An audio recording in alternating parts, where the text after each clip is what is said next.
सावधान ओबीसी बांधवांनो, ओबीसी विरोधी सरपंचांना ओळखा आणि जाब विचारा. जय ज्योती, जय क्रांती, जय ओबीसी, जय संविधान. ओबीसींची जनगणना झालीच पाहिजे. बांधवांनो, केंद्र सरकारने देशात गृहगणनेला सुरुवात केली आहे. या गणनेमध्ये एससी आणि एसटी या बांधवांची जातनिहाय जनगणना केली जाणार आहे. पण आपल्या अफाट लोकसंख्या असलेल्या ओबीसी समाजाला मात्र या गणनेतून जाणीवपूर्वक वगळण्यात आला आहे. हा केवळ एक सरकारी आकडा नाही, तर हा थेट ओबीसी समाजाच्या भविष्यावर आणि आपल्या येणाऱ्या पिढ्यांच्या हक्कांवर झालेला फार मोठा अन्याय आहे.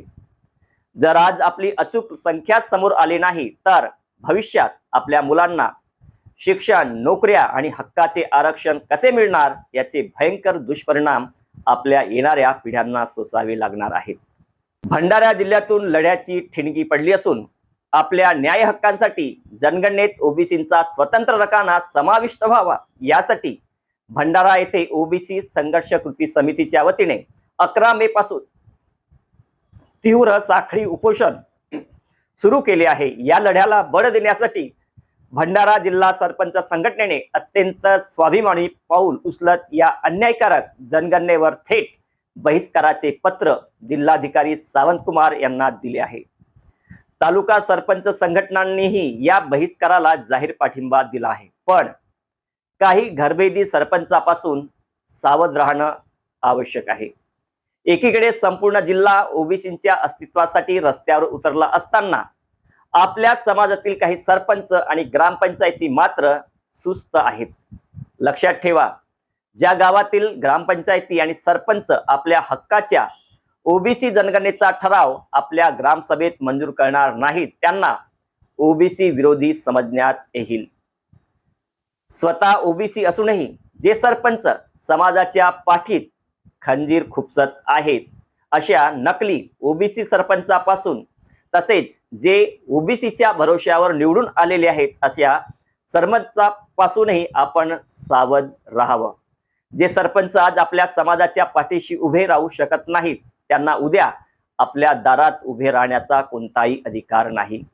ओबीसी संघर्ष समितीच्या वतीनं आपणास जाहीर आवाहन आणि निर्धार करण्यात येत आहे की जनगणनेवर पूर्ण बहिष्कार.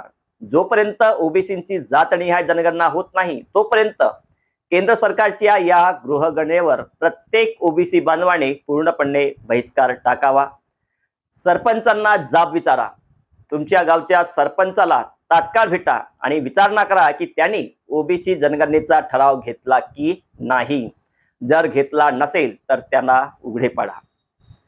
लढा अस्तित्वाचा. हा लढा पक्षाचा नाही, राजकारणाचाही नाही, कोणत्याही पक्ष विरोधी नाही. हा लढा आपल्या मुलांच्या भविष्याचा आहे. चला एकत्र या.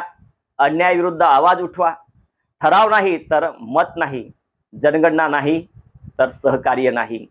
आम्हाला मोजले नाही तर उद्या तुम्हाला आम्ही मोजणार नाही, अशी खुणगाठ प्रत्येक ओबीसी बांधवांनी बांधून या जनगणनेच्या लढ्यात सहभागी होणं आवश्यक आहे. जय ओबीसी, जय संविधान, जय भारत.